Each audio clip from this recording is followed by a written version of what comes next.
utilizing the Toulmin method as a way of analysis towards the Florida Gubernational debate between Ron DeSantis and Charlie Crist. I will break this into multiple sections across debate topics and break it down into claims, grounds, and then tie those together with the warrant. Further evidence of qualifiers, backings, and rebuttals can be found in my emailed paper to you, the professor, SEIC.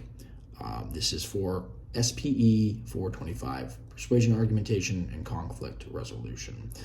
For the economy, Crist opens off with the claims of right to choose, the affordable housing, and gas prices and utilities being too high in Florida. DeSantis' claims is that Crist has increased costs across the board and that the energy bill that he supported has raised gas and utilities. Also, that COVID lockdown was illogical for students in low unemployment with tax cuts and budget surpluses supported his way of going about the economy, particularly when he reopened schools as well, present COVID. Crist's grounds is that DeSantis shut down schools and the utility rates have been increased under DeSantis. DeSantis' grounds is that Florida students have excelled in school reopenings and ranked fourth nationwide and first demographically. Home improvement costs due to record high inflation, number one in the nation for home litigation. Crist's warrant is that property insurance is up because of the DeSantis governorship. Rising cost is blameable towards DeSantis' governorship.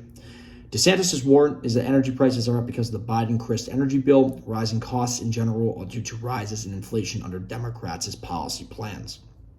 For education, Crist claims education on students should be incorporative of true history, science, math, and sexual orientation, whereas Crist's grounds to this is that the opponent administration not only does not infiltrate these ways of education, but he also pays his teachers 48th out of 50th in statewide payments, and he also should include the parents within the educational system and get back to the basics. DeSantis' claims is that 6, 7, and 8-year-olds should be prevented from learning about transgenderism thanks to his bill and teach about the basics of education. His grounds for this is that he has a 5-year-old daughter himself and cannot imagine her being told about sexual exploration, and it is glad that his bill is preventing this from occurring. The warrant of Crist is that the opponent's administration is not satisfying the necessary educational matters in the state of Florida, whereas DeSantis' warrant is incorporating devised teaching tactics that will not further progress Florida society or education. He's talking about what Crist wants to implement educationally is not going to further inclinate Florida society. For abortion, DeSantis claims that he appointed a nearly aborted woman to the Florida Supreme Court, and this shows how abortion would have never allowed this woman to reach such heights societally. He talks about the opponent's side of pro-abortion beliefs, including the taxpayer-funded abortions up until the moments of birth. Crist claims that the opponent's plan does not include abortion for victims of rape or incest, and Florida deserves better. For COVID-19, Crist claims, listening to scientists and healthcare providers, 82,000 Floridians died from COVID. 40,000 people would have still been alive if not for the opponent's policies and handlings of COVID, whereas DeSantis' claims is hospitality and tourism have thrived thanks to his policies. Locking down would have shut down the economy. For gender transitions, DeSantis' claims are surgery and hormonal changes to young boys and girls of puberty is wrong and will not be allowed. Kids go through different things and it is resolved by the time they are adults. Mutilations are not moral on children. There's been a lot of back and forth in this section here, but realistically, Crist's claim is a rebuttal also. Its opponents think that they know more than anyone and wants to be the judge of all matters. He is not kind to others that do not look like him. DeSantis' grounds is young kids cannot get a tattoo, but rhetorically they can get a surgery sexually. Crist's grounds to this response is that women have a right to choose. The government needs to understand and respect that. The warrant for DeSantis is sexual alteration at a young age is immoral and wrong, whereas Crist's warrant is that people should have the governor that does not limit them in their right to choose what they would like to do. For a final section, we're going to quickly go over immigration, in which Crist claims immigration problems. DeSantis had immigrants flown to Martha's Vineyard as a political stunt, and DeSantis was inhumane in how he treated these people. DeSantis' claims/rebuttal is that these issues are irritated by the policies the opponent supported by Joe Biden. Record numbers of fentanyl have come in through the border, and this needs to be taken care of.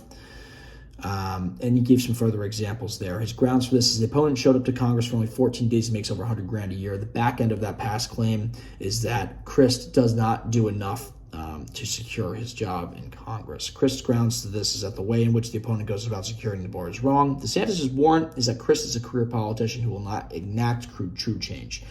So clearly they're on two different portions of their argument here. And Crist's warrant is Ron DeSantis is ineffectively handling border security.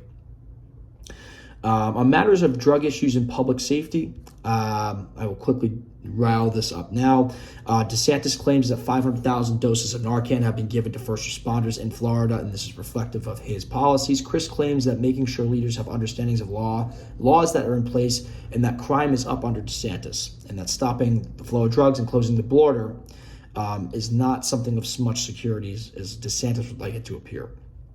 The grounds for DeSantis is that he needs to protect these people by incorporating more police, and the police do support his campaign, whereas Crist says crime is up under DeSantis' governorship over the last 4 years, and that he voted to fund police more than $200 billion nationwide.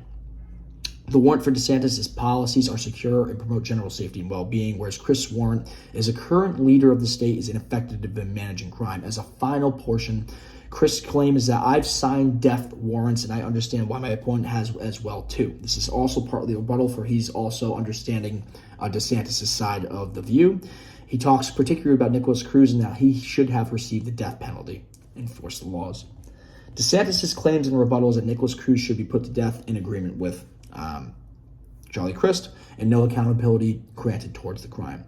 Crist's grounds is that opponent suspends the politicians over speech against the governor. DeSantis' grounds is that prosecutors are not above the law and duly enacted statutes must be enforced. This shows honor and understanding and translucency towards the average citizen, towards a political person.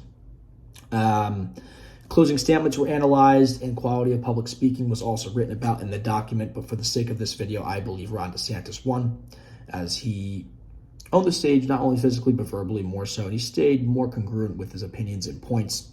I believe that both debaters effectively communicated their ideas, though I didn't appreciate how Charlie Crist played to more of the victimization card, whereas DeSantis just continually and authentically charged ahead with his points and viewpoints.